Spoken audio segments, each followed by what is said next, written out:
Salut, alors dans cette vidéo dédiée aux débutants sur Unreal Engine, je vais vous montrer tout ce qui est navigué dans le viewport, donc c'est-à-dire cette fenêtre principale qui vous montre donc votre niveau, votre création sur Unreal Engine. Donc on va voir vraiment les fonctions de base pour se déplacer.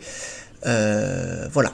Donc déjà, une fois que vous arrivez sur votre projet, une fois que vous l'avez créé ou démarré, vous voyez mon pointeur ici qui va vous permettre de sélectionner des acteurs, parce qu'on va commencer à utiliser le vrai vocabulaire. Tous les éléments 3D ou 2D que vous avez sur votre jeu, ça s'appelle des acteurs. Ce cube est un acteur. Cette petite pente ici est un acteur. Voilà, donc ça on appelle ça des acteurs. Et mon niveau, on appelle ça une scène. Voilà, donc ce cube est un acteur sur ma scène. Voilà, donc là on a ma scène 3D avec mes acteurs. Donc le petit pointeur ici en forme de croix me permet de sélectionner mes acteurs pour ensuite pouvoir les bouger, faire des rotations, mais ça on le verra dans le prochain épisode. Voilà, si je fais clic droit avec ma souris, hop, mon pointeur disparaît. Alors déjà si je fais clic droit sur un acteur, ça me permet de faire tout un tas de paramètres, mais si je laisse appuyer le clic droit, il disparaît. Et donc là je bouge ma souris, ça me permet de bouger la caméra sur mon viewport. Et ensuite, donc, avec ZQSD, on va pouvoir bouger. Mais de base, Unreal est anglais. Donc ZQSD, en fait, ça va se transformer en WSDA. Voilà.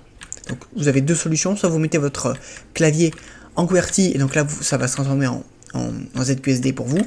Soit vous allez en haut dans Edit, Editor Preferences. Et donc là, vous avez accès à tous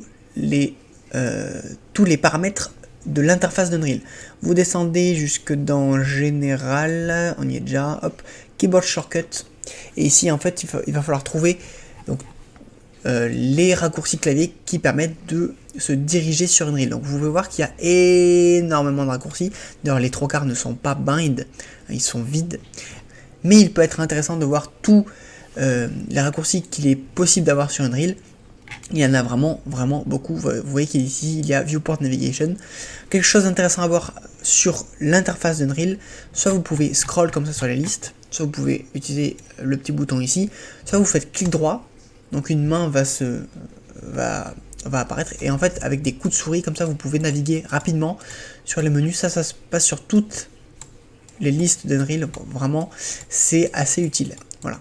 Pour naviguer rapidement. Donc il faut aller tout en bas, vous voyez c'est quasiment en bas de la liste, dans Viewport Navigation. Il faut voir qu'on a les touches anglaises, donc forward c'est vers l'avant, donc nous c'est Z. Donc on peut voir que c'est déjà utilisé pour le FOV zoom, mais ça, on n'en a pas besoin. Down c'est vers l'arrière, hop. Non pardon, down c'est backward, reculer. Down c'est aller vers en bas, parce qu'on peut aller vers en haut et vers en bas, mais ça on le verra plus tard. Donc backward, forward, et ensuite on a left et right, donc left et right, voilà. Une fois que ça c'est changé, ça sauvegarde tout seul. Vous fermez la fenêtre, et là vous pouvez bien vous déplacer en ZQSD, voilà. Donc ça peut être assez pratique. Donc moi personnellement je vais remettre en W juste pour me déplacer vers l'avant, parce que j'ai pris l'habitude de le mettre comme ça. Hop, faut que je le retrouve. Alors c'est tout en bas. Hop. Sinon, vous avez une barre de recherche. Hein. Forward. Hop. Et normalement, ça vous sort un petit peu tout. Voilà. Viewport Navigation. Hop, je le remets sur W. Aussi, quelque chose d'important à savoir, c'est que ici, vous avez l'onglet, donc en le prenant ici, hop, donc vous pouvez l'ancrer un petit peu n'importe où, dans un autre onglet, vous pouvez vraiment le mettre où vous voulez, et également comme dans les navigateurs internet, vous pouvez hop, faire des onglets ici, hop, pour switch rapidement sur différentes fenêtres. Très important à savoir, vraiment, quand vous modifiez un paramètre, ça sauvegarde tout seul, donc vous n'avez pas besoin de cliquer sur un bouton sauvegarder, ça fait tout seul. Donc là j'ai changé les boutons, c'est déjà sauvegardé. Donc voilà, donc là, hop, on peut maintenant naviguer correctement. Quelque chose à savoir également, si vous maintenez les deux clics enfoncés, donc clic gauche et clic droit, hop, et que vous bougez la souris, vous pouvez aller vers le haut, vers le bas, en fait, vers la droite et vers la gauche. Par exemple, vous êtes ici, vous voulez monter un petit peu, donc soit vous faites ça, hop, et vous descendez comme ça, mais vous voyez pas comment vous descendez. Il y a des raccourcis clavier, je crois que c'est page suivante et page précédente, voilà. Donc c'est les deux boutons qui sont à côté de votre pavé numérique de base, hein, qui permettent de monter et de descendre, mais sinon ce que vous pouvez faire vraiment, c'est vous maintenez les 2 clics, et là, donc ça vous bloque sur l'axe, et vous pouvez vraiment bouger comme ça en 2D, ça peut être très utile. Autre chose de très intéressant à savoir, donc avec la molette, ça vous permet de zoomer, dézoomer, mais c'est pas très précis. Si vous voulez zoomer plus précisément sur un objet, vous maintenez le clic droit, donc comme pour bouger, et là en fait, vous allez utiliser votre molette de souris, et vous pouvez voir donc ici là, dans le petit caméra speed, vous allez voir que en fait la valeur change. Là je suis à 0,1, donc en fait je vais me déplacer très doucement. Et si je scrolle vers l'avant, hop, vous voyez que au fur et à mesure où la valeur augmente, je vais de plus en plus vite. Voilà, donc ça dans les grandes maps, ça peut être très très utile. Voilà.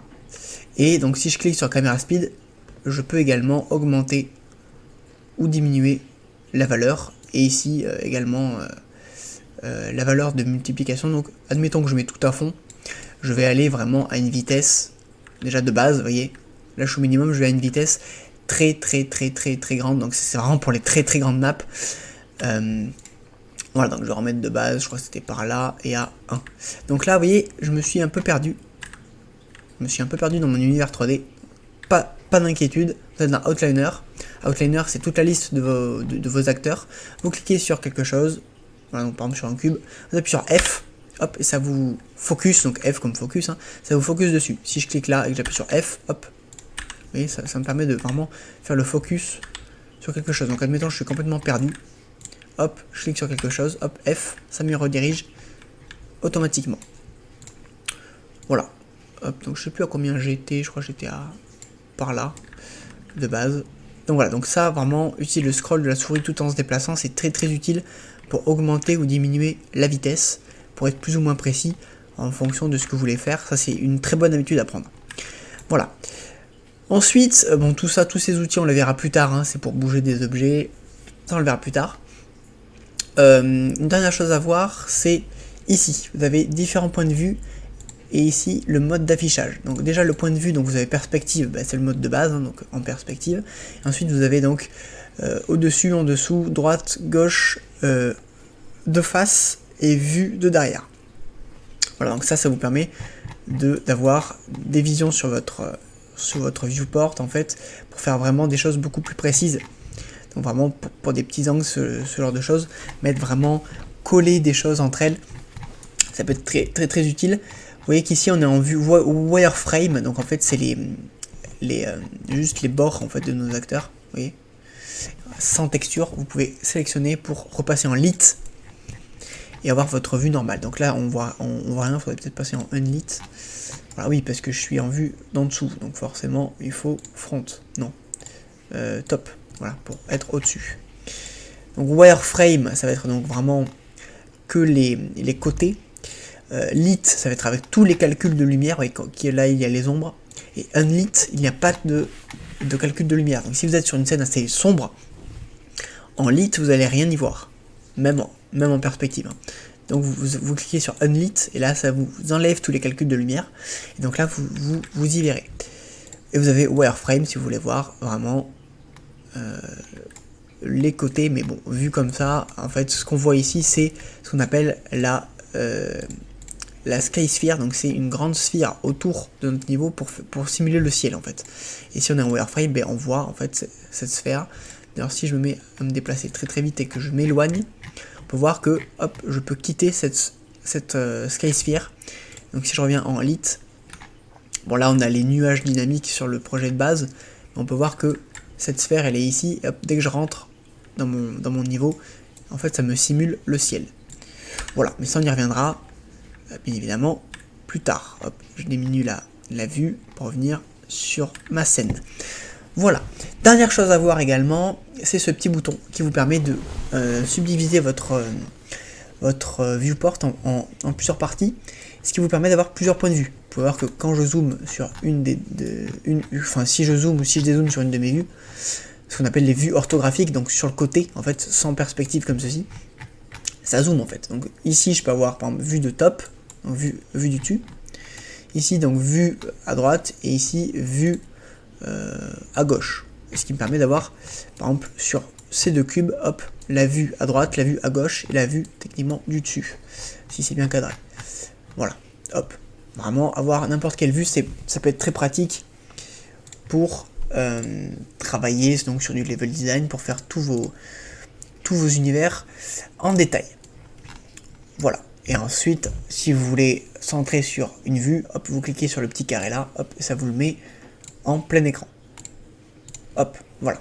Ça, c'est les bases du viewport. Après, on a tout un tas de paramètres à activer, désactiver, mais ça sera vraiment, c'est plus avancé.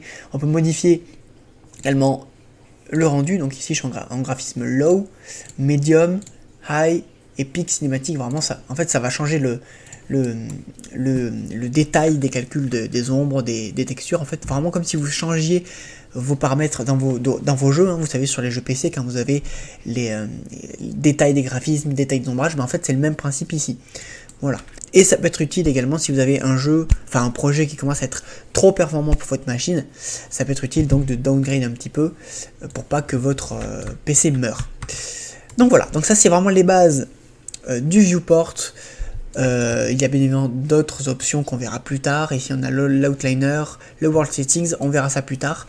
Déjà c'est important de savoir les bases de déplacement du viewport pour pouvoir se déplacer correctement. Donc je vous encourage vraiment à voir à la limite cette vidéo plusieurs fois pour vraiment vous imprégner des contrôles et être à l'aise sur ça. On se retrouve donc maintenant tout de suite pour la suite de cette formation. A tout de suite.